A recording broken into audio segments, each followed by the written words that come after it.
What's up, Degenerate Nation? Welcome to the Big Bets on Campus podcast. This is the college basketball weekend betting preview. I'm Stuckey, and joining me, as always, my BBOC fellow co-hosts Mike Calabrese and Greg Waddel. Got a lot to get to today. We will start off with some high-level talk, some good and some bad. We will bring our one future to the Futures Roundtable. We have Illinois to go to the Final Four. It's our first pick, 8-1. And in true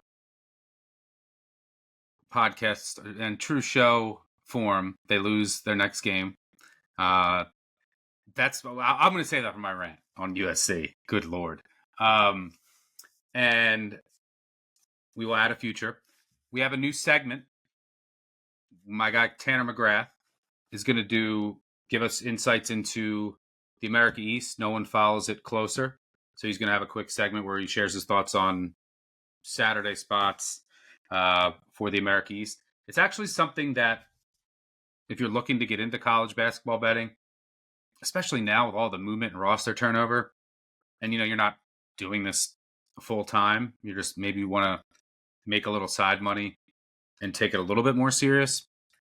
Focus on one conference and pick a smaller conference and follow it very closely. It's extremely difficult to follow 364 teams closely. So pick a smaller conference, stay up on the news, injury info, and you might be able to find some edges by doing that. And then, if you end up being good at it, you can start to expand.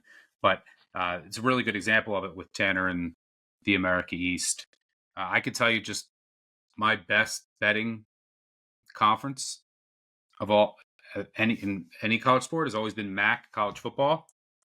I spend an inordinate amount of hours upon hours upon hours and days doing my MAC manifesto in the summer. The amount of sources that I have for that is crazy, and to track down info, and then in the midseason as well. And it pays off. It's not really having info in that conference is key. So I can tell you firsthand from experience, just put that work in on one conference. So hopefully he can share some winners in the America East. And then of course we'll go rapid fire for our weekend best bets looks. But let's before we get to some more actionable info, actually I should share podcast schedule update. Starting next week, 2 times a week I'll be on with Calabrese. Tuesdays, so we'll talk about the Wednesday card. It'll be myself, Calabrese, and Tanner, who I just mentioned. And then this episode will continue on as usual. And then the 3-man weave will have an early week episode. So we'll do 3 per week. And then our Saturday live show will be back every Saturday, I think starting probably in about 2 weeks. So keep an eye out there. But let's get to some high-level thoughts on what occurred in the college basketball world over the past week. Let's start with the good, the positive. I'm going to give a shout out to my Cats, Kentucky. And it is, one of the few things that I've ever gotten right was saying, I was telling people in this city, relax. The Pope hire is going to be so good. He's such a great coach, and we're just not going to get out-coached in the tournament anymore, which is what I was mainly looking forward to. The dichotomy of what's going on in Kentucky and what's going on in Arkansas is, it just sums it up perfectly. But I thought, they beat Texas A&M. Wade Taylor didn't play at home. Fine. This is a nice win. I thought going down to Mississippi State, and I didn't really love the matchup, and putting up 95 on a Jan's defense was super impressive.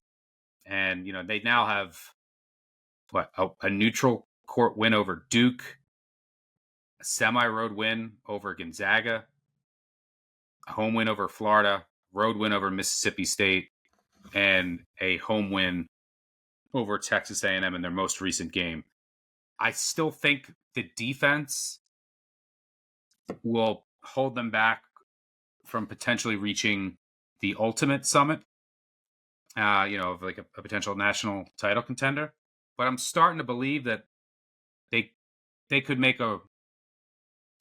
they have Final Four potential. I thought this was like Sweet 16, Elite Eight ceiling, but especially with this offense when it's on, and if Kobe Bryant is on, like if he's having a day, I mean, it's lights out. But in a tournament setting, Pope's adjustments are going to be so critical. So really impressed with Kentucky. We will see them on Saturday at home against Alabama. I'll have more on that game later. Calabrese, I'll throw it to you. Got a positive takeaway from the week that was? Some great news for Auburn. I think we all kind of held our breath when Janai Broome went down. He's got that grade 2 ankle sprain. He's probably going to be out for 6 weeks. And we had just pumped the tires on how awesome it is that this college basketball season has 2 juggernauts in Duke and Auburn. I think we're all a little bit worried, how far would this fall off be? Well, apparently not at all. They scored 88 against a Jan's defense that you just gave, rightfully so, the flowers to Kentucky for scoring in the 90s. Chaney Johnson slides into Broome's spot. He goes for 17-8 with 4 blocks. And Pearl was effusive about the defensive effort after the game. And I think that's what's going to keep them at this level and at least being able to tread water with this coming schedule. They're drawing Georgia, Tennessee, LSU, Ole Miss, Oklahoma, all in the next 5 games. None of those teams are absolute killers on the offensive end. So I do believe if Georgia can, if Auburn can go 4-1 in that stretch before they get Florida and Alabama awaiting them in mid-February, hopefully at that point, maybe Broome is on his way back. I think that would be great. That's the headliner for me. But the second one that I want to get into a little bit and kick it to you guys on your thoughts. I get it. It's the SEC. 14 teams legitimately have a chance to make the tournament from this conference. I think in the end, it'll probably be 10 or 11. But it's been flying under the radar for too long. Mizzou. At this point, they beat Kansas. They got an upset of Florida at the O-Dome. Dennis Gates went from the hot seat to a Sweet 16 dark horse. I think it's one of the best coaching jobs in the whole country. And this team is so deep. As a Leonard Hamilton assistant for so many years, they always had like waves of athletes. This Mizzou team has so many guards that can play. Somehow they have 11 players that average over 10 minutes per game. I'm not even sure how the math works out on that, but it does show you with them having a top 20 offense. When you look at Ken Pom, Torvik, Mia, all of them together have them rated as the 20th best offense in the country. And what I really, really like about the Tigers is that they're not 3-point dependent. A lot of these teams in the top 25 are high variance because they throw up so many threes. Mizzou's not one of them. They're 148th in 3-point attempts per game. They get to the line at the 3rd highest clip in America. I think it's finally time to talk about this underdog story in Columbia, Missouri. What are your thoughts? I'll kick it to you first, Greg. What do you think about Mizzou, a team that was picked to finish 13th out of 16 teams in the Southeastern Conference, now legitimately having a chance to maybe finish in the top 6 in the regular season? Yeah, somewhere a 3-man weave member is smiling ear to ear right now at this Missouri resurgence talk. The Florida win was impressive. That game also felt worst game ever. That was the worst game ever. It felt like it was played in like a vortex. Like there were times where you look up, like this isn't even basketball. There's like flagrant fouls. Guys are getting ejected. I have no idea what planet Walter Clayton was on for like 15 of the minutes in the second half. But no, I think the important thing is they've been competitive against all these good teams, right? You mentioned the Kansas win. But even in their losses, like Memphis is a very good basketball team. Illinois is a team we all believe can win a national title. And Missouri's taking these teams wire to wire. At bare minimum, they're not going to be ran out of the gym anymore. And it's worth everybody's attention. Yeah, I mean, that game was, there was, you want to talk about no flow to a game. I'm still not all the way there yet. I mean, the Kansas win looks great. And I mean, that Florida game was so weird. I still need to see a little bit more before I'm a full believer. Because that Kansas win looks great, but Kansas is still to this day. I mean, I thought that they were starting to figure out, and then KJ Adams gets hurt at Iowa State. They were in some foul trouble, and then you got to put in AJ Storr, who's been an abject disaster for the Jayhawks. I mean, it is. Yes, I mean, they definitely overachieved, but I'm still not all the way there yet. In regards to Auburn, I think their defense can maintain status quo with Cardwell.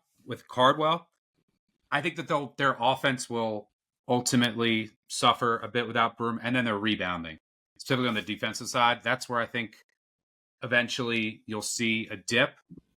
And that was the first game without Broom. You see this all the time in basketball. Like, you get the max effort from the team. Like, everyone else needs to step up. And it helped that Mississippi State shot 3 of 24 from 3. So I think their defense can still be good, but I worry about their offense dipping a bit, and then they're rebounding, specifically on the defensive end of the floor. It's going to leave them vulnerable with the way that they play to teams that can crash the offensive glass. But assuming Broom is back, because when it happened, I was like, man, if he's out it looked like bad. If he was out for the year, it would change the entire landscape of college basketball.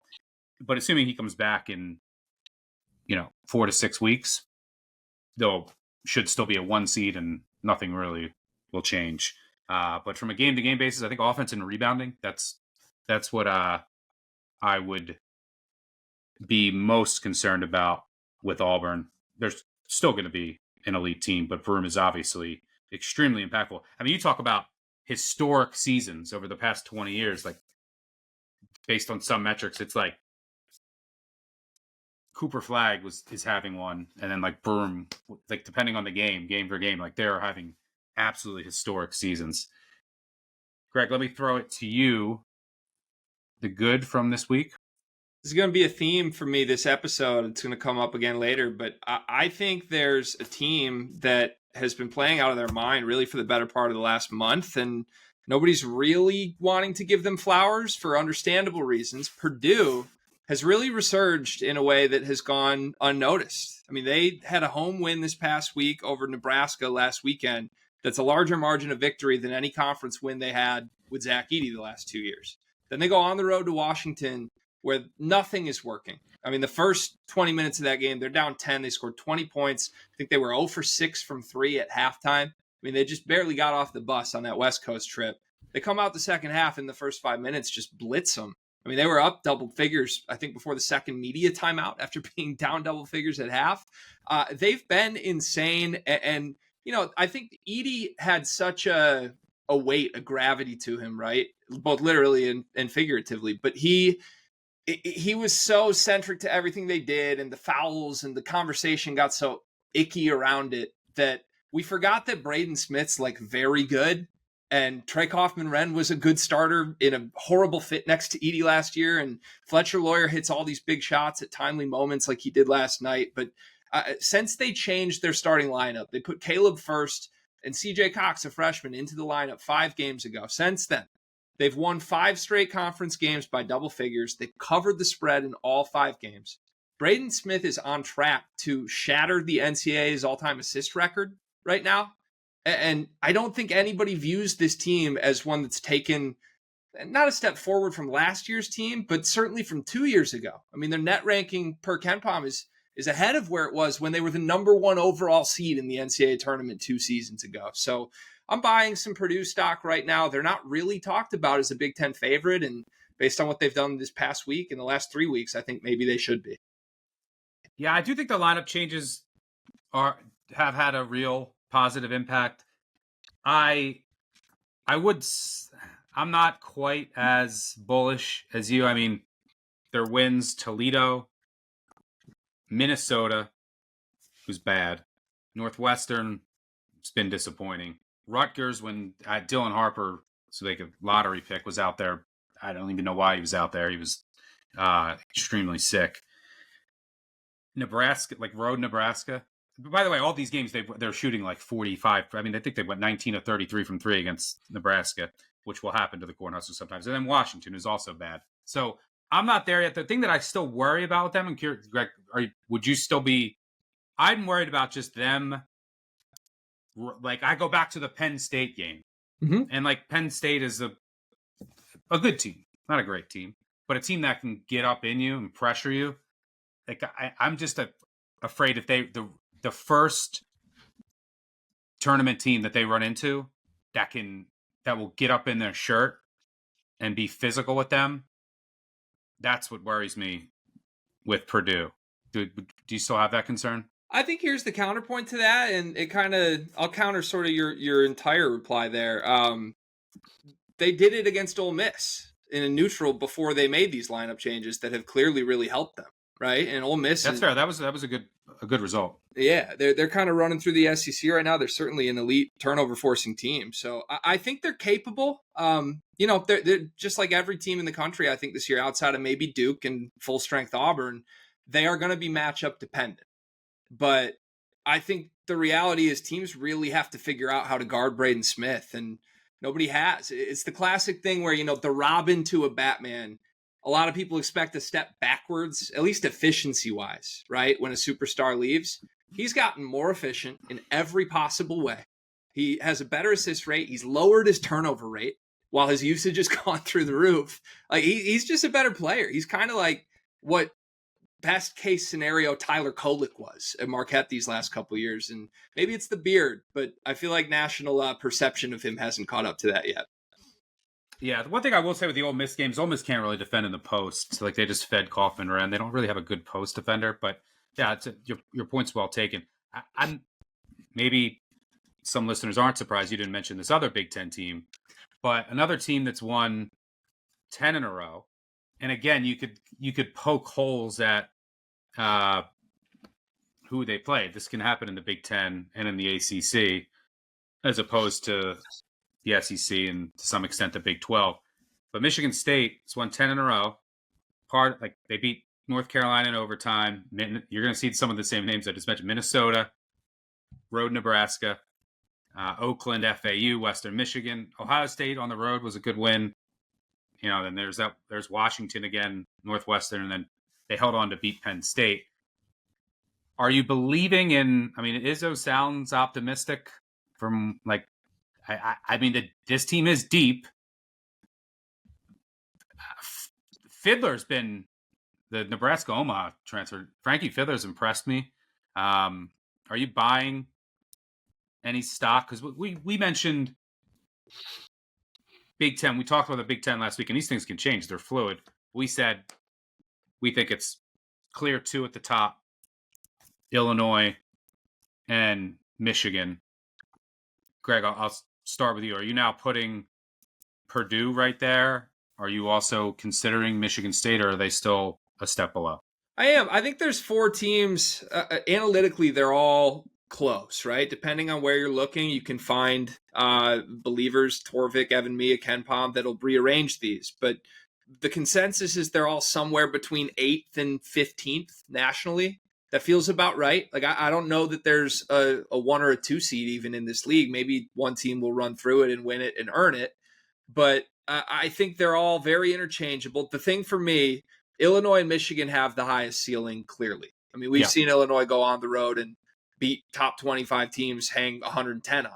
I think we've seen Michigan against lesser opponents, because I'm still skeptical of what UCLA is, but when that big-to-big pick and roll is working, there's just teams that don't have an answer for it. Michigan State, contrary to that, is kind of the opposite. I think they have the highest floor in the Big Ten and arguably maybe in the country, again, outside of the elites. But they're just not going to beat themselves. And, I kind of, looking at how Izzo's done the substitution patterns this year, it's weird because they rarely ever have the genuine 5 best players on the floor at once. But they mix them up so much that it doesn't really matter, because whoever is on the floor is always, 100% stamina-wise and not in foul trouble.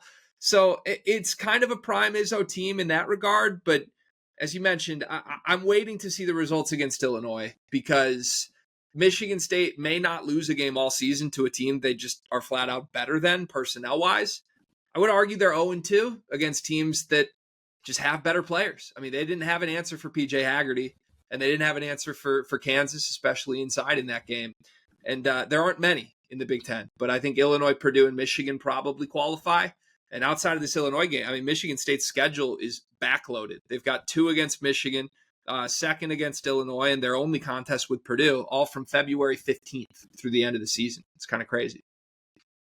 Yeah. If they can just find a way to get a little bit more outside shooting, I think Akins is starting to find his stroke. And that's kind of just from a math perspective. What does even Fiddler, if he could, what's Fiddler shooting 18% from three? He's a better shooter than that. And then even, who else am I missing? Someone that's, I think, a little better. Holloman was much better last year from three. So if they can just get some outside shooting, I love the team's depth, and the defense is really rounding for me. I agree with that floor comment. Calabrese, you want to add anything into the top of the Big Ten?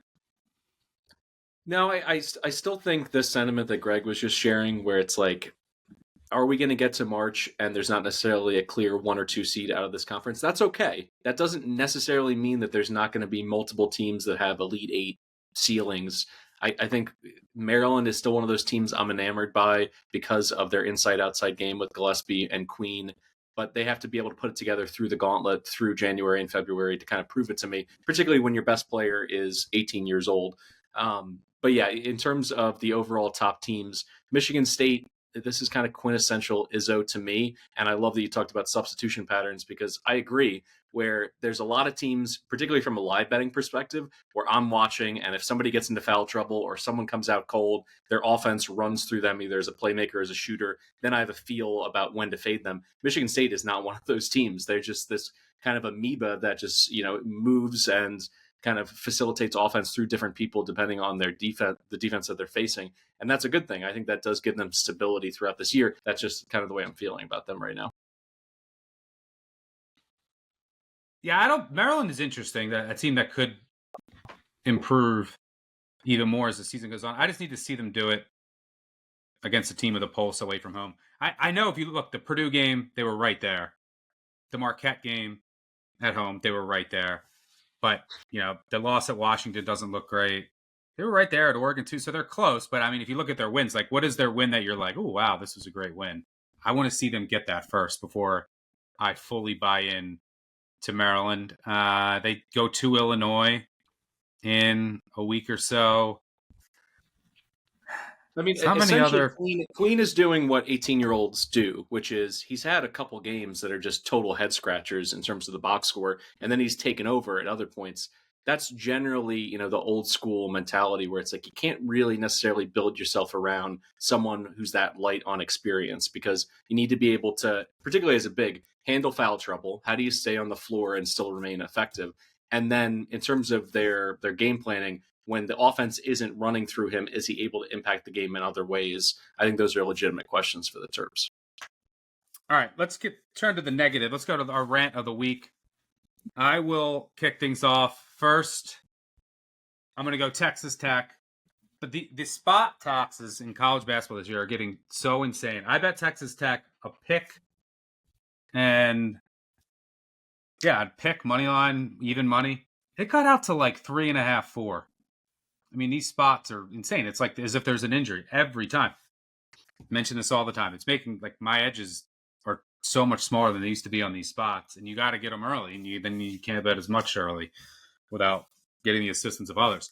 But Texas Tech, great spot, great matchup against Iowa State. Talked about it last week. Everything possible went wrong in that game. You had Hawkins get 4 fouls with 19 minutes to go in the second half. He was dominating the game. Toppin was dominating Iowa State. He gets hurt, has to leave the game. No biggie. Still, hold on. And then 93% free throw shooters can't make free throws in the final seconds. And then I get a layup for the win and miss it. That was a absurd sweat. My other rant, USC. Unbelievable. I saw it with this team. I was betting them, losing money, swore them off last week. And, of course, what do you know?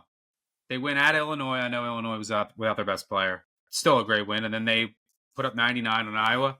And my guy, Desmond Claude, whenever I bet USC, gets in foul trouble. And he has to come out of the game. And then their offense falls apart down the stretch. He has 4 total fouls over the last 2 games. And 60 points. Hate that team. So now they play, who do they got next? Home against Wisconsin on Saturday. Kind of want to play them. If I do, they won't cover. If I don't, they will. That's going to be my team all year. It was Maryland last year. Calabrese, rant of the week. The AP, they're just obsessed with Baylor. I've had it. Like, they're not a top 25 team. I just talked about it with, Queen and Maryland. When Edgecombe is your best player and he's barely shooting 40% from the field, barely shooting 30% from three-point range, like, you're going to lose against quality teams. They get drilled by Iowa State. They lose by 11 to Arizona on Tuesday night. Evan Mia's opponent adjust metric, which basically measures how teams fare when they're punching up or punching down. Baylor has the second lowest grade when facing quality opponents in all of college basketball. Look at what quality offenses have done to their defense. It's just the fraud alarms are going off. I don't understand what these voters are waiting for. This is not. I get it that the Big 12 is deep and that it is a challenge, but don't turn this into SEC football where you can just talk away 3 or 4 losses in a month. Well, it's really hard. Yeah, no shit. The Big 12 is really difficult. Baylor is not a top 3 team in the Big 12, in my opinion, and I'm sick of seeing a little number next to their name on the Chyron whenever they're on national TV. So that's my rant on the Bears. Greg? I echo everything you just said on Baylor for the record, Calabrese. I keep falling for it, and Scott Drew is just like playing the hits. So thank you for taking him to the woodshed. I'll take Mike Woodson to the woodshed real quick. What the hell, Mike? What are we doing, Sleepy Mike? I don't understand what's going on. This is the most expensive roster in the Big Ten. I mean, you have so much support, so many resources financially. I don't even know if you know half the players that you brought in this year. Just to really go point by point at what has happened to this team. They were picked consensus top 3 in the Big Ten. I mean, this is talent-wise not off of anybody other than maybe Illinois, if you want to say the internationals are just on another level. But Mackenzie Mbako should be an NBA guy. Umar Ballo's been the anchor of 30-win teams for 4 seasons. Miles Rice was stellar last year. They've got talent. It's not the issue. And there's no accountability with this program whatsoever. In the battle for Atlantis, he literally had a 5th-year senior at the blackjack table the night after losing to Louisville by 28. Past midnight, hours before they were down 18 at half to Gonzaga, and he was in the starting lineup where he went for 2 and 4. That happened. Nobody addressed it. We made jokes about it. And then a month later, Umar Ballo is photographed at the bar at 2 a.m. the night before they play Winthrop. They're up 2 with 3 minutes left in that game. Ballo's suspended in street clothes laughing on the bench. I mean, I don't know how anyone can watch this product and take it seriously at this point. The Fire Woodson chants have begun. They were down 30 in the first half to Illinois. And the effort on some of the plays by Ballo specifically is not a good look. It's visible. I mean, just loafing around. And I mean, there's an altercation near the end of the game. I don't know if you guys saw this. You probably did. But it was, I wouldn't call it a fight, but a tussle. Former Illinois Luke Goody was right at the heart of it. And Thomas Slavovicic kind of throws a little shoulder into him. Yep. And, Umar Ballo just takes a swipe. He takes a swing, and he's thrown out of the game. And after the game, Mike Woodson's at the podium, and they ask him about it. And he's just like, well, hopefully he's back next game. So you're not even going to address the fact that your player took a swing? The same guy who, by the way, was at the bar. You had to suspend him 3 weeks ago. I don't know how he makes it through the season at this point, and the record is not that bad, but I believe they are KenPom underdogs outright in their next 9 games. So this could get ugly really, really fast. In defense of Ballo, I mean, he has to feel like he can go incognito. Oh, wait, he's a 7'1" Malian trying to blend into the bar?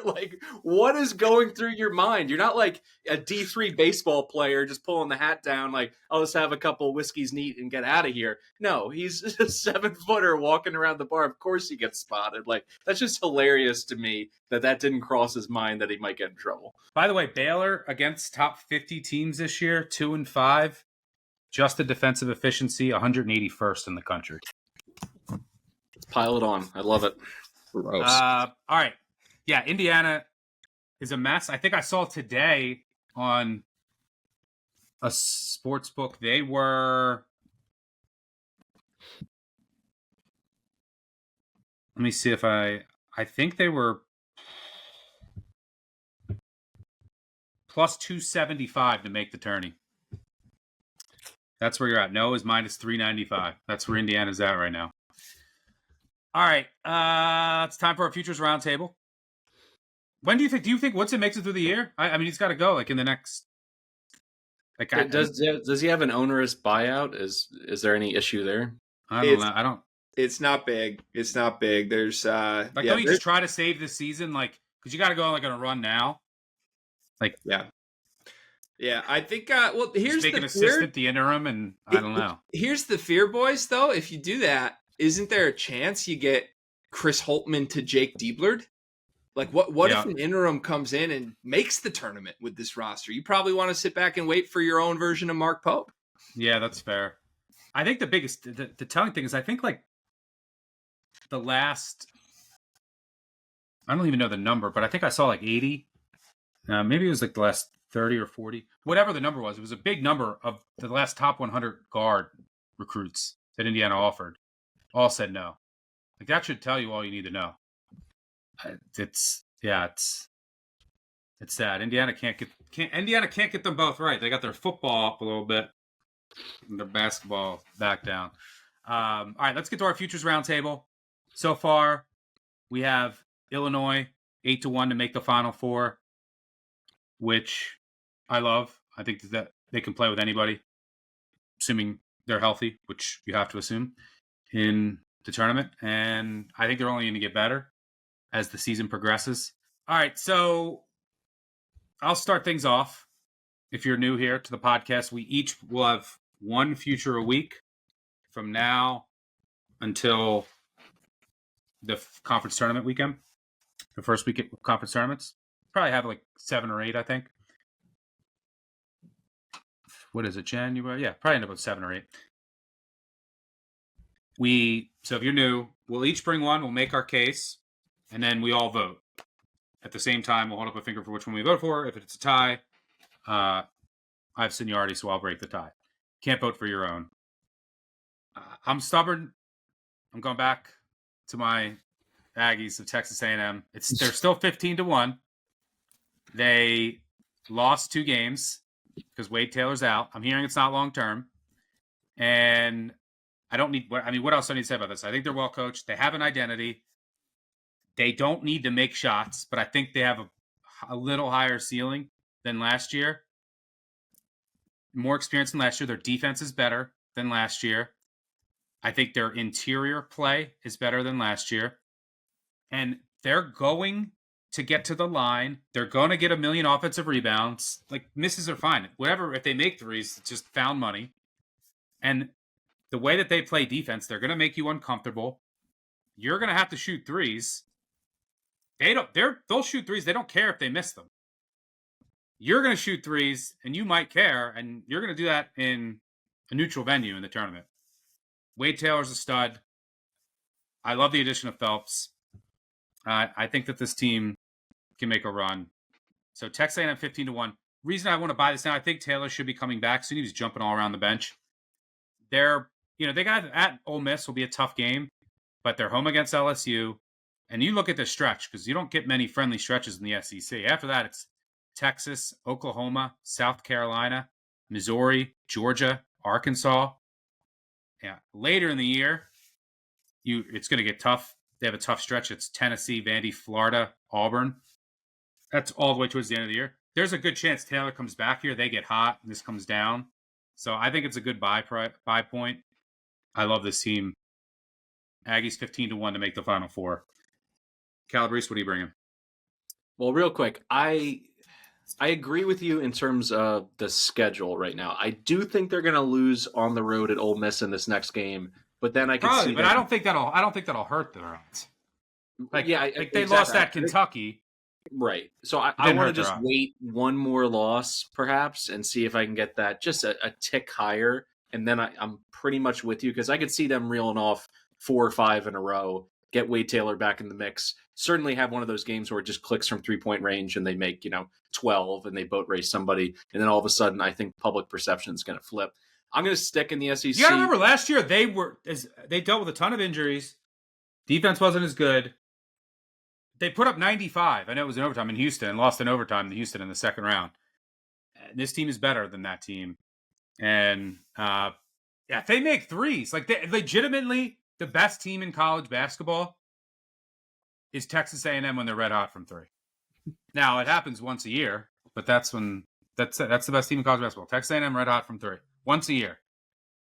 So hopefully it happens in the Elite 8 if they get there. But where are you going? I'm going to stay in the SEC. Tennessee to win the regular season crown at plus 550.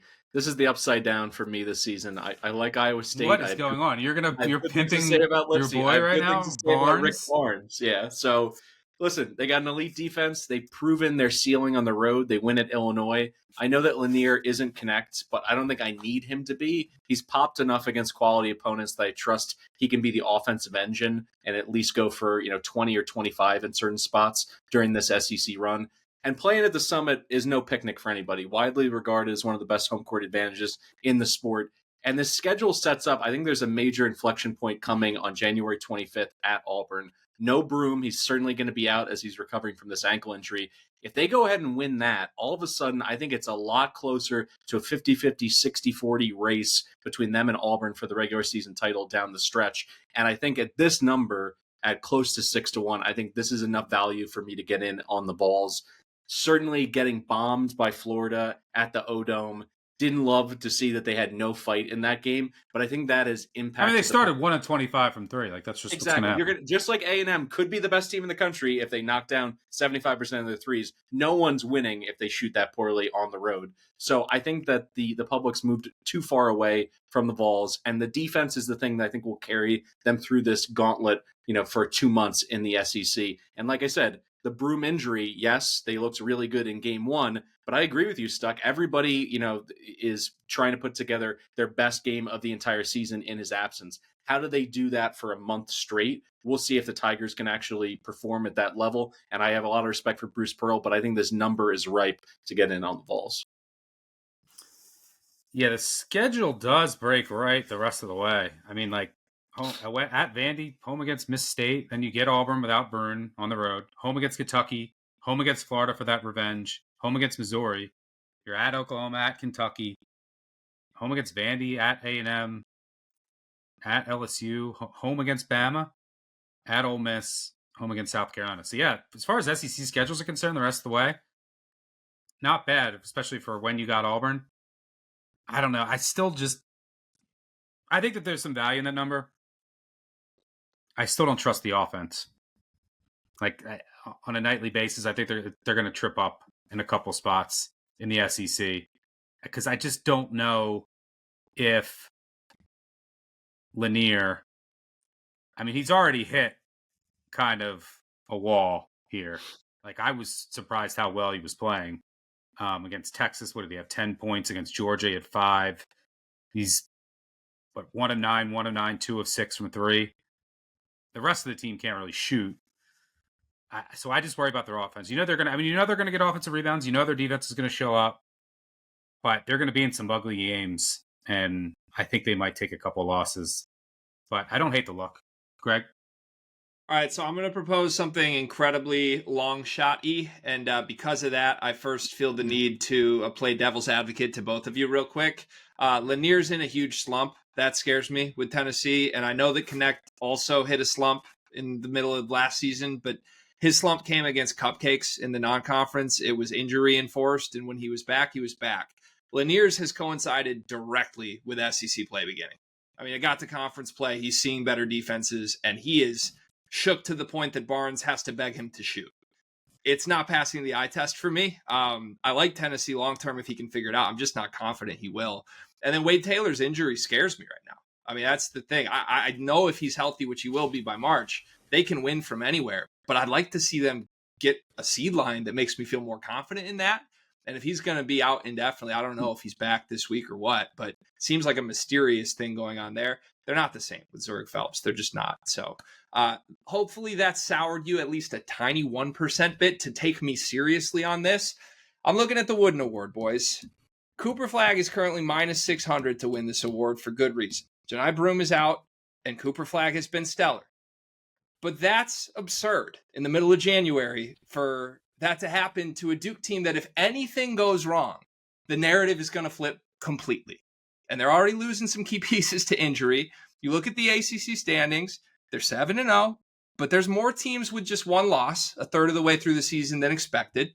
And the very bottom of the barrel of the ACC is so bad that I think teams like Louisville, Clemson, even North Carolina, who really are top 25 to 30 teams in the country, will probably beat up on all of these non-top 100 opponents that they get to play week in and week out. I don't think it's as obvious as we all expect that Duke's just going to waltz completely here. They'll probably slip up 1 to 2 times. God forbid, we don't wish injury, but like injuries happen to Duke and they already are happening. If anything sours on Cooper Flagg, there's some serious value on the other candidates here, which is why I'm looking to the guy I talked up earlier in the show. Braden Smith is currently 90 to 1 to win National Player of the Year. Now, part of the reason I like Braden, I just think it's better value than any of the other alternatives. And to name a few, Cam Jones. Curtis Jones, isn't he? Cam Jones plus 550 right now. What about Curtis Jones? He's got to be deep down there. But like, is he even? Because now with Momcilovic's injury, he might start putting up. So I don't even see Curtis Jones listed. We've got Keyshawn Gilbert 180 to 1, so double the Braden Smith value. They should. Jones should be listed over. Gilbert's a good player, but right. Jones is like going to put up. I mean, all right, good, but I don't want to interrupt you. No, you're good. Totally agree with you. But anyways, you see the point. I think it's an opportunistic time to try and pounce on something. And to me, the consensus first team All-American types here, Jedi Broom, out indefinitely. Kasparis Yakashonis just missed a couple of games. Wouldn't be surprised if we see that happen again with an international guy with draft stock. Chaz Lanier, massive slump, as mentioned. Cam Jones' efficiency has dropped so much in Big East play. He's shooting 20% from 3. Now, you could argue he's a regression candidate, and at plus 550, I'd listen to Cam Jones being good value right now. He is a good alternative. But at 90 to 1, it's absurd value for a guy in Braden Smith, who since this new lineup, as I mentioned on Purdue's hot streak, he's averaging 20 points a game, 11 and a half assists, shooting 49% from the floor and 40% from 3. Narratively, if Purdue finds a way to win this Big Ten conference, everyone is going to have to accept that Braden Smith surpassed everyone's wildest expectations. Purdue arguably has remained the same if they get there by the end of the year without Zach Edey, the most dominant player we've seen. And I think there's a narrative redemption arc here that could kind of make it mainstream if Purdue continues on the hot path that I see at 90 to 1. I mean, he should be close to Cam Jones at plus 550 right now. It's insane value to me. Is there a chance he could set a record, like an assist record? He is currently on pace to set the all-time record. It won't happen this year, but I mean, if he stays healthy and just plays through his senior season at Purdue, he's going to be the NCAA's all-time assist leader. Yeah, my problem is, I mean, so like, yeah, I could make a case if it's going to be Flagg. Obviously, he's minus 550. And just injury risk alone, because like I just look at Duke's, like how many injuries should Duke have before they start losing games? Like who's Duke losing to on their schedule? At Clemson, they probably lose at Clemson. I can see. Where do I have them in single digit? Well, they'll lose to Illinois.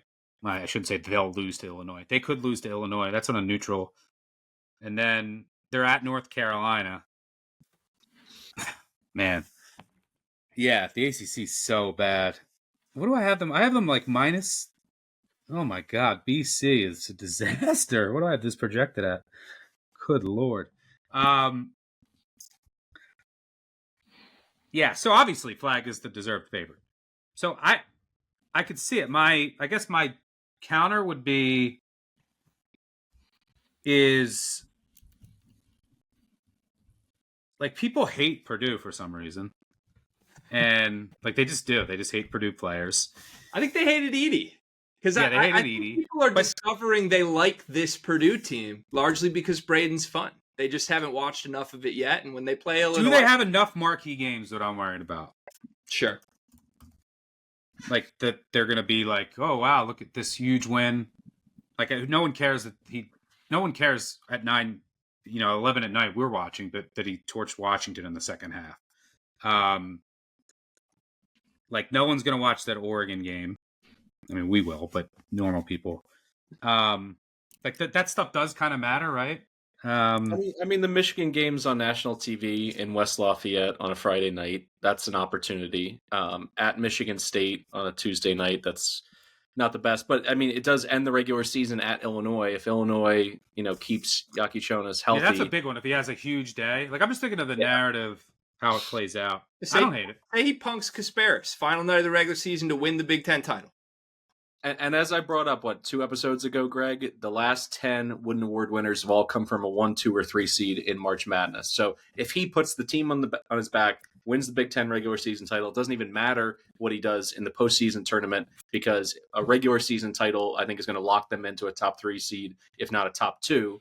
But then I agree, this gets thrown around more with the Heisman than the Wooden, but you need those Wooden Award moments. You need that game winner, step back, hit a 3 over Yaki Chonas.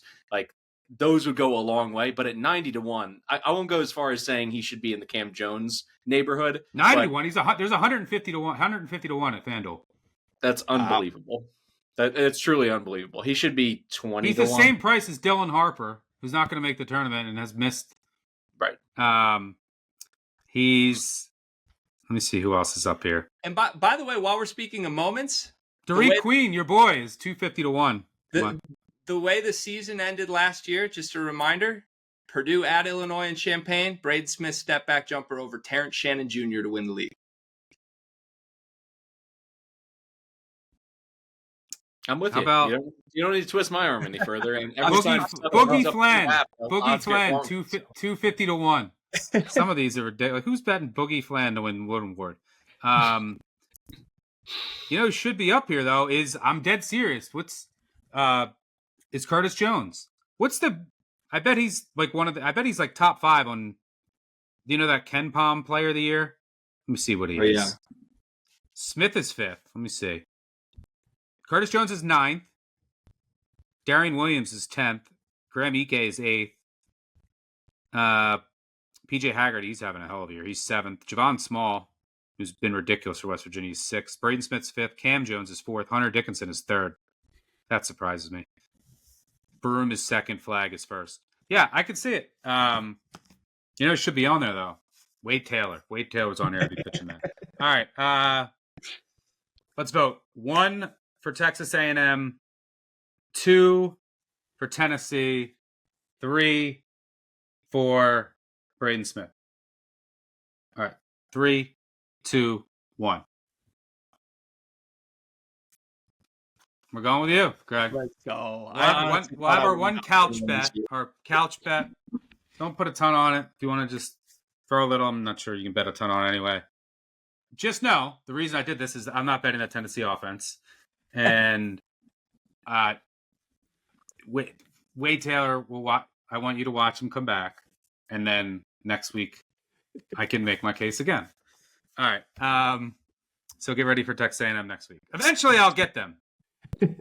I'll get them into our portfolio. But there you have it. Braden Smith, little crazy couch change, long shot. So we have Illinois to make the Final Four. And do we have 2 of Greg so far? No, Illinois was Mike. Mike, Illinois is yours? Okay. Yeah. All right, good stuff. Before we get into our rapid fire bets for the weekend, got a new segment that I mentioned earlier from our guy Tanner McGrath.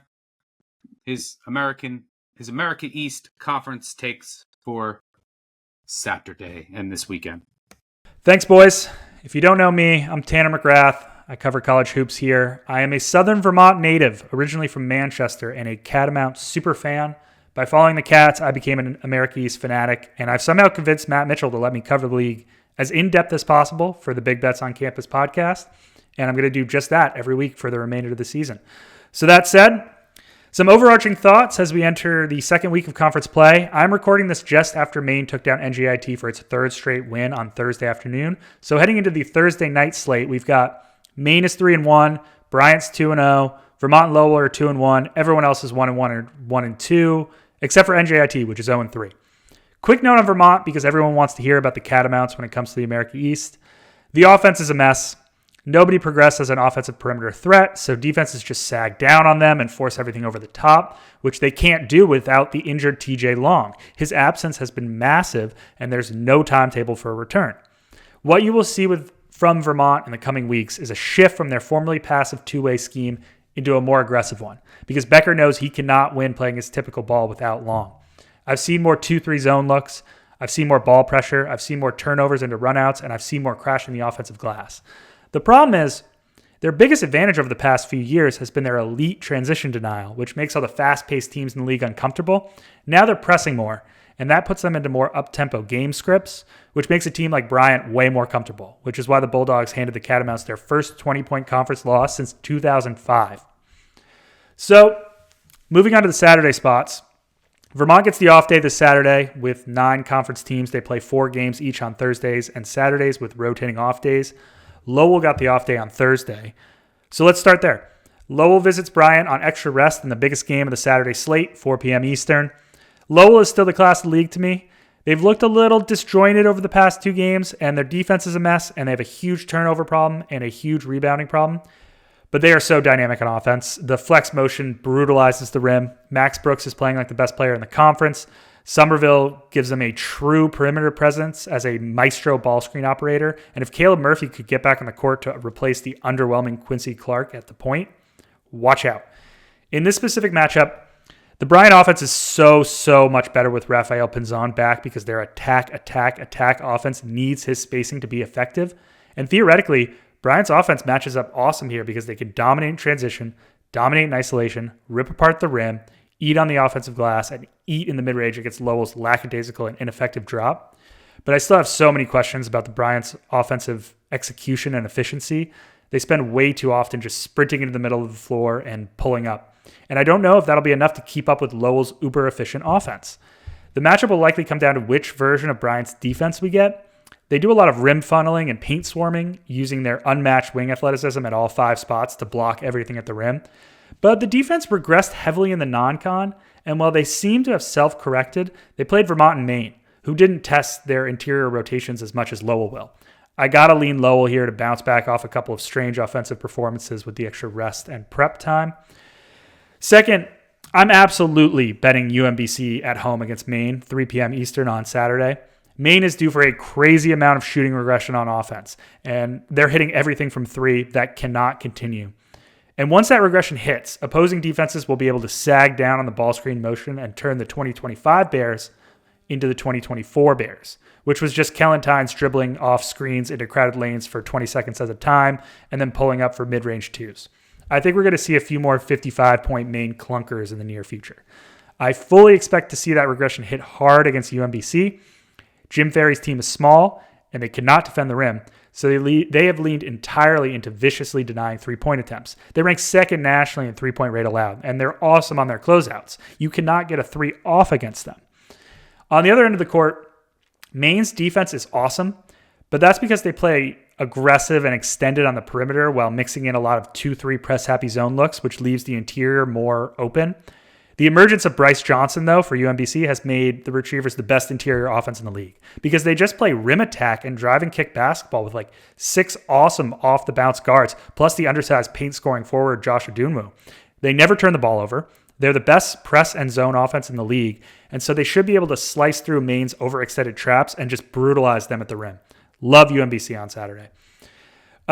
Few quick points. Albany visiting Binghamton, 2 p.m. Eastern on Saturday. I think Albany is a really undervalued squad. Now that point guard Byron Joshua is back after missing some time with a concussion, they should get better. In this matchup, though, 2 teams with monster size in the wing, 2 teams that will attack downhill, crash the rim, draw fouls against 2 teams that can't defend the interior and foul way too often. I got to lean over in that game script, although I've been burnt on Binghamton overs because I think I'm under-projecting their pace. Finally, a quick note on New Hampshire visiting NJIT in the Cellar Dweller Battle, 3 p.m. Eastern. New Hampshire is the nation's worst team and is pretty much cooked with their entire front court injured. NJIT is probably going to be undervalued once one of the nation's youngest rosters finds their legs. But the key thing to watch with the Highlanders, they are first half gods against the spread because they have a pretty talented top 5. Like Tariq Francis is arguably the best point guard of the nation. Tim Moore is an awesome front court option, just explosive hops. But they have negative depth, so they get rocked in the second half of games. So I kind of don't mind another shot with the Highlanders in the first half against the dreadful New Hampshire Wildcats. Thanks, guys. See you next week. But I'm looking forward to Tanner's Nuggets all year long. All right, before we get out of here, let's go weekend rapid fire bets. We'll go around the horn, give 3 or 4 of our bets that we have circled for this weekend. Let me see. Hold on. Pause right here. Let me see how many you guys have, and then I can decide if I'm going to go first or not. You got how many do you have, Mike? 3 each, I think, for us. Yep. All right, let's go around the horn. Rapid fire bets. I'm going to start off in my backyard. I just praised Kentucky. I'm looking to bet Alabama here. I think it's a good spot for Alabama off of UK's off fair huge wins. Alabama off bad loss. UK outlaws a ton of threes. 300th and 3-point attempt rate. Regression's coming. They're 7th in percentage allowed. They allow a ton of open looks. Look how bad their 2-point defense is. Their 3-point defense should not be this good. Alabama's going to chuck a ton of threes. We know that. 34th in 3-point rate. And they're shooting 100. They're 192nd in the country in 3-point percentage. They're also going to get a ton of second chance looks here. They're going to get to the line a ton.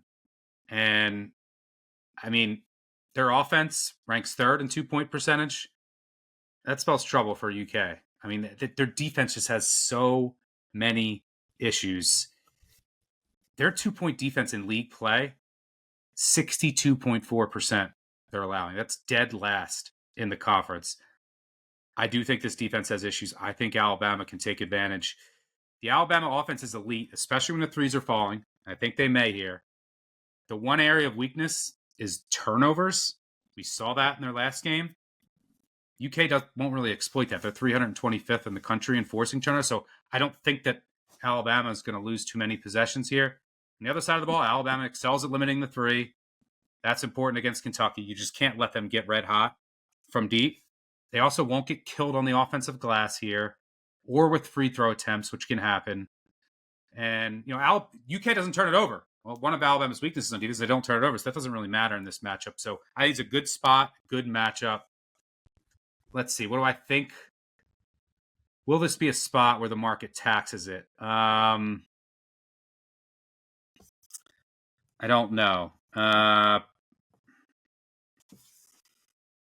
Kentucky is kind of a public team.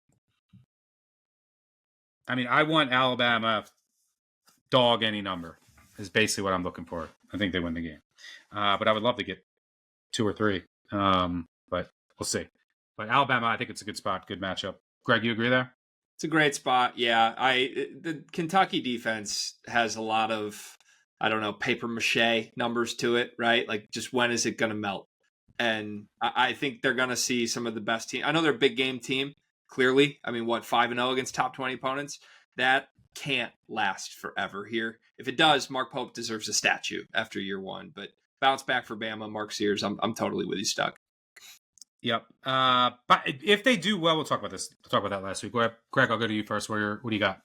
I'm going to look at Texas Tech here. So, again, spot-wise, I adore this. We've got Arizona on the road, an Arizona team that is rolling 5-0 in Big 12 play, but really outside of Baylor at home, none of these teams are teams you really trust or at least believe in the caliber of. And we just got done trashing Baylor. Right. We just said Baylor is the second worst opponent adjust team in the country per Evan Mia. It's not surprising that Arizona did that to them at home. This is a much different test. This is the Texas Tech team that I thought, for the most part, outplayed Iowa State at home a week ago. And they've lost 2 straight at home. That's a weird footnote. Texas Tech lost to UCF right before this. They're historically a great home team. I mean, last season they lost 2 games combined in Big 12 play in McCaslin's first year. I don't think they're going to lose many at home this season, and a little positive regression would be nice. Zona's not a good shooting team in general as a profile, but on the road it gets worse, 28% on the season from 3. And Darion Williams, I think he got a quick mention somewhere earlier, maybe in the National Player of the Year conversation, but he's been insane. And at 6'6", he's kind of the nightmare offensive matchup for Arizona's personnel to deal with. They've got a bunch of good defenders that are smaller guards, and then they've got a bunch of bigs that are more plotting and post-oriented.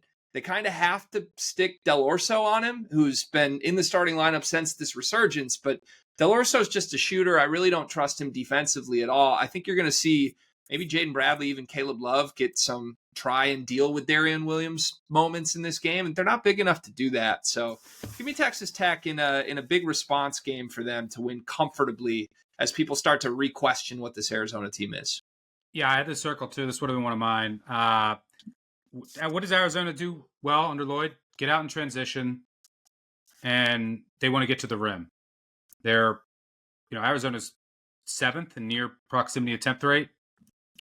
Well, Texas Tech does a really good job limiting opportunities at the rim, and they excel at limiting transition opportunities. That's basically the two keys to slowing down Arizona. The other side of the ball, Arizona goes underneath everything, underneath all screens, because their defense inside stinks, so they have to protect themselves there. Well, that's why they're 312th in three-point attempt rate allowed. Good luck doing that against Texas Tech in Lubbock. Texas Tech shooting nearly 40% from three. And there's regression coming for Arizona. Arizona's given up all those attempts, all those open looks. Teams are shooting 27% from three in league play. I think Texas Tech can also get after the offensive glass here. The way to beat this Texas Tech defense, you got to do it in isolation. They have some matchup on the perimeter. Arizona doesn't operate in isolation at all. Arizona, 349th in Haslametrics paper tiger factor.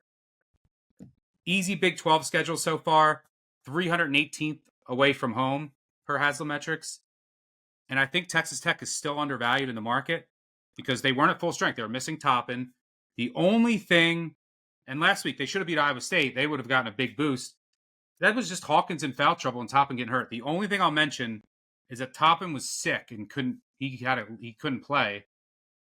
I think he'll be good to go by Saturday. The game is on Tuesday. That's why Kansas State made that a game. And then Williams twisted his ankle at the end of the game. So I think both should be good, but just want to throw that out there. I agree.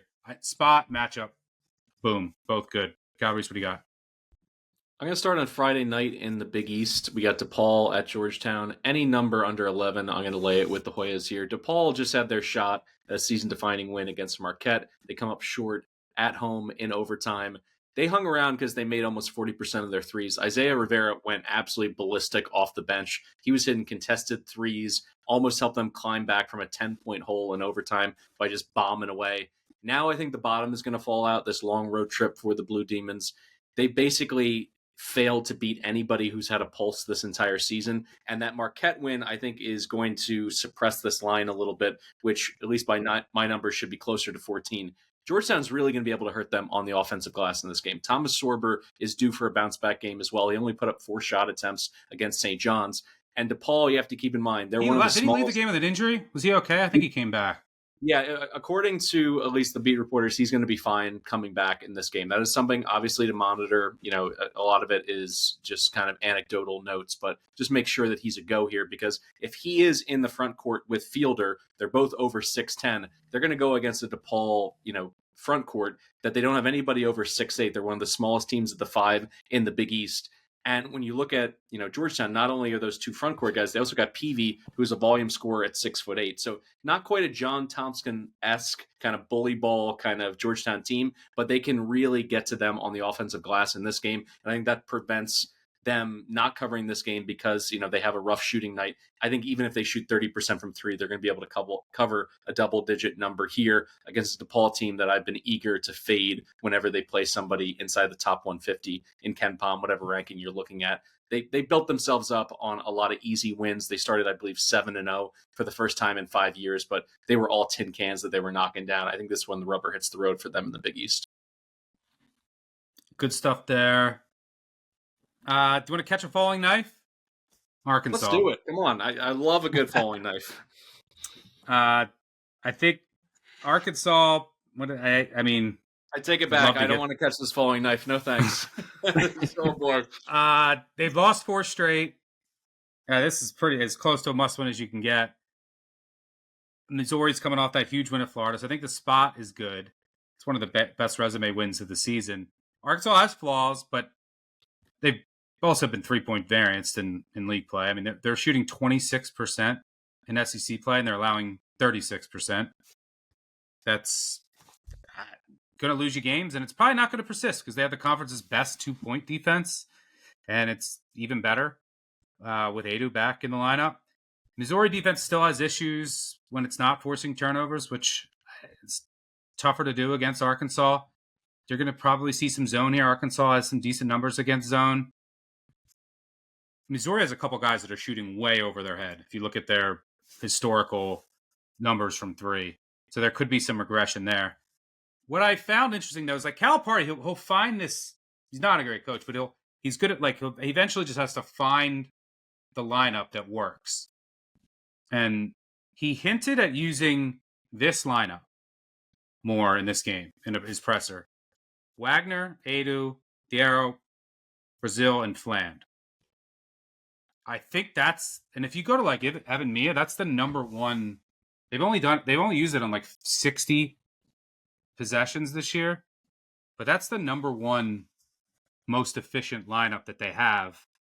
And that lineup is, Arkansas's defense is really good. That's what people are not like. It's actually really good metric. They can't make shots, and they do dumb things. But yeah, this is like probably peak of market on Missouri. I think there's some regression coming both ways that could work in Arkansas's favor. Don't mind the matchup. Think Calipari, who's used some bizarre lineup choices and subs, I think he might be on to something in this game. So try to catch the falling knife here. Greg, I think you also are you interested in Stan, will you bet that? What if it's like it's probably not gonna be this high, but what if it was 7? 7 is at least like I'm gonna keep that sitting for an hour before the game and keep staring at it. But I gotta be honest, I hate everything that I'm hearing and seeing from Cal, and I believe in the players, I do, but I think he's checked out. And I know that's mostly a vibes-based reason. Like the lineup stuff you're saying totally makes sense. But the sell on this team coming in was like John L. Davis is our best player, and he's just unplayable. I don't think he wants to be there. So I wouldn't touch it. I need to see this team just win a game. But I think all your points are good ones, and I'll probably be regretting it because I could see them winning this outright, and we look back at it like, okay, they do have a pulse, and the rest of the season is going to be different. It's 2024. The line will probably be like 3.5. All right. You had one, Greg, that I also had. You're going to Morgantown. Yeah. So this is like my let's put logic to the side play a little bit for the week because look, without Tucker DeVries, this team's a lot less potent than they are with him. He's a great player. And Javon Small's a great player, and I think they've got good role guys. The Amani Hansberry, Sincere Harris duo that's come over from Illinois, like these are good players. And Darian DeVries can coach. This West Virginia team started the year great. Battle for Atlantis, 3 overtime games. They win 2 of them.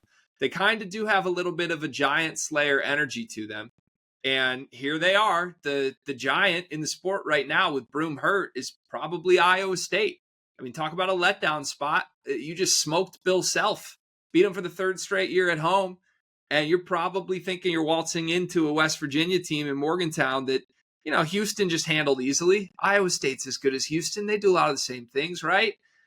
Basketball doesn't make sense. College basketball doesn't make sense. This is a game that everyone's going to just be talking about how great Iowa State is, and they are great, but sometimes great teams lay an egg. It's been far too long since Iowa State has laid an egg.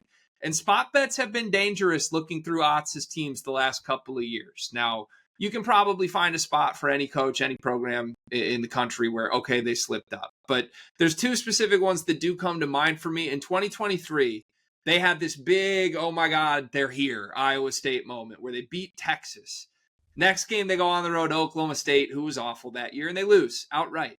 And then last year, same thing. They come off non-conference play, middle of January. They're rolling. Everybody's talking about how it's a top 10 team.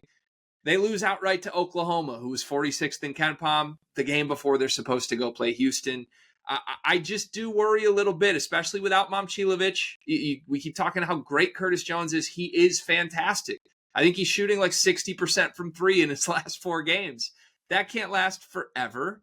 And I think Momcilovic really does matter because their depth takes a sizable hit here. They're going to have to play high. Offensively, he matters a lot, I think. He does. He really does. Just from a spacing perspective, like he's a gravitational player. You have to respect the 3-point line so much more with him out there. Do you know if you filter out Curtis Jones's numbers for which player's in or out of the lineup with him, the most impactful player by far to Jones's efficiency is Momcilovic. Now, you might say, like, oh, well, Jones just went for 25. Yeah, he was just hitting, which can happen. He was just hitting from anywhere. But did you see the second half? For a good chunk of that, the offense was ugly, and they were turning it over, and then Kansas had injuries and foul trouble, and it kind of just slid away. But without Jones, when Jones was just bombing away, there's nothing you could do about that. Other than that, the offense didn't look great against Kansas. But yeah, sorry to interrupt you. No, you're fine. You guys are helping make the point for me. I like the spot. One last thing that's really notable, just in the way these teams have kind of tweaked themselves throughout the season too. So since Tucker DeVries went down, West Virginia has basically become let's limit as many possessions as we can. Let's play 60 possession ball games instead of 70s. And they're coming off a 54 possession game against Houston. Now, they got blown out, but I don't even know how you have a 54 possession game in college basketball. That's not what this Iowa State team does. And it's notable because Ott's teams have typically played slow at Iowa State this year. They're content to run. They want to run. You saw the shots that Curtis Jones was taking against Kansas. He was pulling up with 30 seconds on the shot clock. So I think there's a formula here. We need a great Javon Small game. But if Javon Small just steps up and plays to an A-plus level, maybe they build a lead early and drag this thing into the mud. It's worth a sprinkle for me. I'm going to play it on the money line because college basketball is crazy, but KenPom has it at +6. If it's around 6.5, I love West Virginia to cover. I agree. I think they're going to pull off a little upset here. I do worry a little bit about rebounding, potential foul trouble with their depth and injuries. They're a little healthier than they've been, though. They got another depth piece back last game. It also should be a raucous environment. One of the most underrated home court advantages for big games, and the kids are back now. Just got back a couple days ago. It's not going to be like that Arizona game when there was a storm and there was no kids there. But I had the same note. Small is the type of guard that can give this Iowa State defense, this aggressive defense, some trouble. Now, here's what I like also. West Virginia doesn't run. There's 4 tenets that I always look for when I want to fade Iowa State. You cannot run offense through the post against them. West Virginia doesn't really do that. You can't be relying on transition offense. Iowa State doesn't let you do that. Well, West Virginia, we just talked about that they don't want to do that. They want to play slow. And against Iowa State's offense, you can't do 3 things. I guess I should say 5 tenets. You can't turn it over. West Virginia does a good job of not turning the ball over. You have to limit Iowa State in transition. West Virginia, outstanding transition defense, like elite. And you have to limit them at the rim. And West Virginia's rim defense is strong. So they check all of those boxes. Obviously, they're not as talented. They're gonna have to hit threes here. Like, that's what this comes down to. But that's what you have to do to beat Iowa State. They're at home. Great spot. Like it. And yeah, I think no Momcilovic will matter here. And you got to be comfortable late in the shot clock against Iowa State. And West Virginia certainly is there. It kind of stinks that DeVries isn't. I don't think he's coming back this year, right? It's probably after the year. It sounds like they're kicking the tires to see if he can get a medical hardship waiver for next year, like back channeling it. And if they say no, I think there's maybe a chance they try to find a way to, through avoiding surgery and just doing rehab, to get him back later in the year. But it's been very tight-lipped. Like, you can't get any information. They just keep saying indefinitely sidelined. If there's a will, there is a way to get DeVries into the tournament, and I will bet him, and they'll be up 8 with 4 to go, and then I will lose my bet for the 3rd year in a row. Calabrese, what do you got? All right, so all this power conference basketball talk, let me interest you in a conference that has not had a win in the round of 64 in the Big Dance in 31 years, and that's the SWAC. Going to go Arkansas Pine Bluff at Florida A&M. Here we go. I thought you were going to make your first Delta Devils. I'm going to save them. They deserve to have a spotlight of their own, but I got to pick the right spot for the Delta Devils. I'm going to go over in this game. 159.5 is the projection from a few sites, Evan, Mia, Torvik. I would go up over 164, and here's the reason. The Golden Lions of Arkansas Pine Bluff are the 2nd worst defense per KenPom. Teams are somehow, their effective field goal percentage is 60%. That's just unbelievable that you can be that lost defensively. They give up a ton of threes. They give up open looks all over the floor. They've given up 48 fast break points in just 3 SWAC games. And on top of it, the Golden Lions love to run. So they're going to run, they're going to turn the ball over, there's going to be layups in both directions. They play at the 12th fastest tempo in the country. And on the Arkansas Pine Bluff side of things, when they have the ball, they added one of the best scorers in low major hoops to this roster just 3 games ago. Dr. Bradley has been a college hoops journeyman. Bradley, he just showed up and just decided to drop 30. Does he have an assist yet? Well, what I love for the over, he was averaging like 30 a game with 0 assists. He's a gunner, and he turns it over like 5 times a game. So he's given up, essentially, if this was college football, pick sixes going in the opposite direction, easy layups. As I said, journeyman, he played at Cal State Fullerton, at Salt Lake Junior College, at New Mexico State. Now he's here. He's a 6'8" wing in a low major league. He's averaging 26 and 9 with 7 steals across those 3 games. So there's just going to be a crazy up and down game, and that's going to help a Florida A&M team that can't really shoot. I think that's why this is going to be suppressed a little bit from a total perspective. But I could see north of 30 turnovers in this game. That's how sloppy, the Golden Lions and Rattlers are with the basketball. As I said, I play it up to the mid 160s. Let's go over in a game that I think one of these teams could touch 100 points. Doc Bradley, I'm glad we got him in. Ultimate gunslinger. By the way, Mississippi Valley State this year is, I don't know what they're going to end up being, but they could end up being like, just metrics wise, they're like the worst team of all time. They have 2 and they wins. They have that potential roster wise, but they took what, like 10 paycheck games, just flying, bussing, hitchhiking across the country to play these games to fund their athletic department. And yeah, they're just getting absolutely beaten to death. The problem is they started SWAC play, and then all the teams in the SWAC are bad. They lost by 30 to Alabama State. I mean, Alabama State's decent for a SWAC team. Alabama A&M is dreadful. They lost by 12. Prairie View is bad. Lost by 9. And then Texas Southern, okay for a SWAC team. They lost by 30. Quick trivia for you two guys. Who was the SWAC team in the 93 tournament that upset the 4-seed Georgia Tech as a 13 seed, their last win in the round of 64? Well, what's the trivia again? What was the SWAC team that last won an NCAA tournament game in the round of 64? It was 1993. This 13 seed upset the number 4 seed Georgia Tech Yellow Jackets. No idea.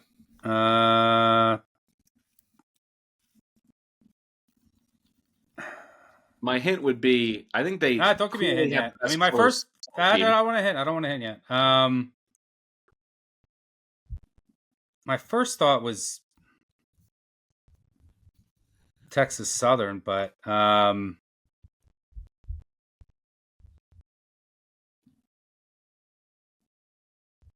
or could it... It's either Texas Southern or Southern. Southern is correct. I was about to say you're half right with Texas Southern, but yeah, the Jags getting it done. All right. I'm glad we got some SWAC talk in. Do I have anything else here? I'm probably going to bet Georgia. Different team at home. They can live on the O glass. I think no broom will matter here. Kind of a sleepy spot without them. Second chance points. That's where I think Georgia can live. Auburn's not going to take advantage of their turnover issues. Auburn is shooting 42% from 3 in league play. Georgia 22. Maybe some regression there. Newell, I think, is a good guy to attack this defense. So, second chance points here. I think that they can live. And Georgia's just a different team at home this year. Mississippi State might be buying them against Ole Miss. Someone's going to make a 3 against Ole Miss eventually. I think it's a good record. I'm out on Jans. I know we had pro Jans propaganda in his defense earlier in the show. I just sat back with my lips closed. I think Ole Miss runs them off. You anti-dentite son of a gun. I know. Wow. All right. Fine. Plant your flag. That's fine. I know. That's it might be time for we could do a t-shirt bet or something on this one. I got Ole Miss with a comfortable win here against Mississippi State. I mean, teams are shooting 20% from 3 on high volume against Ole Miss. Their aggressive help under Beard. It's insane. I mean, they give up tons of open looks and tons of threes, and no one can make one. I think Hubbard breaks out of a slump here. It's not the ideal offense to run, but against Ole Miss and how they want to operate. But I think that they can, these are 2 teams that want to create turnovers, but neither turns it over. I think that just give me the better 2-point offense. I think Hubbard breaks out of his slump. Miss State's also elite in transition T. You need to be against Ole Miss. I mean, Ole Miss is elite in transition T too. Pretty similar teams in a lot of different ways, but I think it's a good spot for threes are eventually going to fall against Ole Miss. Do we buy low on Pitt? I mean, Pitt is like when right the last 2 years they run beautiful offense. It's devolved into I mean I don't know what they're doing. It is like become unwatchable. Like when they're running their pick and roll stuff, generally speaking, over the past 2 years, it's like aesthetically pleasing and they get great looks. But now it's like Leggett and Lowe, they just like take turns dribbling into an abyss. I don't know what's going on with them. But they've lost 3 straight. They're like approaching the bubble, like squarely on the bubble now. Like if they lose this game, they're like they would be right on the bubble. Clemson, not fully sold on. I mean, they've had the easiest possible ACC schedule so far too. But I will say, something is a little off with Pitt. Capel has been bad against Clemson. It's hard to run your pick and roll stuff against them, but it is a great spot. Like is this the floor for Pitt? I don't know. Do you have any thoughts on Pitt? Something's wrong. What's less than a whisper? Like a murmur? Murmur, Is that like a half a whisper? There's some murmurs going on that Capel's pretty checked out here. And that's when you keep saying something's off. I think that's what's off. Like this feels like a low effort version of this Pitt program that's had great talent. Like Bub Carrington was awesome last year. And they ran good offense. They're not even doing that now though. Like maybe I'll stay away. I mean, Clemson, Brian Allen's owned him too over the last 3 or 4 years. I don't think he's ever beat him. Yeah. All right. Good stuff. Hopefully you hit a bunch of different games. Thanks. Well, I got one more. I got one more. Yeah. Sorry. No, let's fire. I went ahead of myself. Greg? I'll jump in. This is maybe a sucker bet because we're talking about do we buy low with a bunch of teams. One team I will not buy low on is Dayton. This team is broken. They have been on life support, and I think they're dead. I think it's time to pronounce them dead and hold the funeral. Since January, they started Connor last night. What the hell is going on there? It's crazy, right? It doesn't make any sense. Connor, he's a Marshall transfer. He had 0.0 rebounds, 2 turnovers in 11 minutes. He shouldn't be in the rotation. So something is going on. They're looking for answers. Look, we all fell in love with this team in Maui. Like I really enjoyed watching them. I thought they were going to be arguably the best mid-major in the sport at that point. But in this 3-game sample size since the new year, they're 304th in the country per Torvik. That's worst in the A10. And yes, it's a small sample size, but the personnel stuff's weird. Like Posh Alexander's out, Javon Bennett was benched, and Connor's in. It's not adding up here. On the flip side, it's the opposite for Loyola. This is a Loyola team that started the year 8-0. Now, none of the metrics loved them, but I mean, 8-0 is 8-0. They didn't drop anything they shouldn't. And then they lost 3 of their 6 best players to injury. They lost Justin Moore, likely for the season, their point guard. They lost Kamani Hunsu, and they lost Jaden Dawson. And 2 of them are back. Hunsu's back. Dawson's back. He started 4 straight games. Hunsu just returned for their win over Rhode Island. When 2 of those 3 have played, Loyola Chicago is 9-0 this season outright. I think this is going to be a pretty hefty spread still, even though there's Dayton skepticism. Ken Pom likes Dayton by 11 here. So I couldn't fade that quick enough. If we get over 7 points, maybe even less, you could talk me into Loyola up to like 5 or 6 here. I love them against a Dayton team that is lifeless, and Loyola is trending up. Yeah, their ratings got suppressed by all their injuries, and they were just crushed by injury, and then went on that losing streak. But again, what Calabrese? Do you have the splits on when they snubbed Sister Jean, and then how they played since then, Greg? Because I think that was the juju that Loyola needed to get going in the right direction. It's fair. Those Mally rims, those Mally soft rims will play tricks on make you believe things that aren't true. Calabrese, you got one more thing? All right, going to end with an Elon team, whether they're catching a point, money line, I don't care. They're going to University of Delaware. I love the Phoenix here. And it's rare that you get an opportunity to take a true mid-major, low-major team that is the best in the country at something. At least the Phoenix roll out the tallest team in the entire country. And it's because they got a 6'11", stretch four, sometimes a center in Sam Sherry. And then they got Matt Von Komen at 7'4", who's just an absolute eraser in the middle. He had 6 blocks against Hampton in conference play, his 9th game of the season with 3 or more blocks. And the Phoenix have been a really good road bet this year. They're 6-2 against the spread, and they're up against this Blue Hens team that I think is really going to struggle to keep them off the offensive glass. Elon, top 10 in offensive rebounding percentage. And when you look at Delaware, they're outside of the top 300 in terms of defensive rebounding percentage. So I think that's where this game is going to swing. The Phoenix are also top 20 in shooting efficiency allowed, and they rarely send teams to the line. So there's not going to be a lot of free buckets. And Delaware has been, has shown at times that they can shoot well, but I don't know. I view this one as a situation where they're finally going to run up against an athletic defense that has answers. You saw this when they lost to St. John's by 21, a game that Delaware was not really in. I think Elon is by far the better team in this matchup. And when you look at their overall records, it's going to feel more coin flippy, and that's how it's going to be priced. But I think just the pure matchup of their size and what they're able to do. And as I said, Sherry brings defenders out to the 3-point line. So it's not necessarily a situation where you can just deny the post and then all of a sudden you've answered what Elon's bringing offensively. I think they have more answers, and they're going to have an opportunity to get double-digit offensive rebounds in this game. That's going to be the difference. That travels to me. It's almost like a team that can really run the football in college football. I don't care where you're playing, home, away, or neutral. If you can get to the glass and you can get second chance looks, I think that makes you, a really good road bet. And that's how it's translated this year for the Phoenix. So I'm going to ride with them and hope they get to 7-2 against the closing number as a road dog. Perfect place to stop with the Elon Phoenix. By the way, we are an hour and a half. First episode for me hosting any sport, any podcast, any season. Always go long. I'll get the time right. These will probably be hour-ish. And plus, when you first have a first episode, you have so much you want to talk about, and for longer. But for anyone joining, these will generally be about an hour moving forward. I thought there was a lot of good stuff here, though, so I hope you enjoyed the discussion and the bets. Thanks to Greg, Mike, for joining me. Thanks to our producer, David, on the back end. Most importantly, thanks to all of you for tuning in. Make sure you subscribe, unsubscribe, tell a friend, tell an enemy. We'll be back with our live show soon, but 3-Man Week will be back early next week.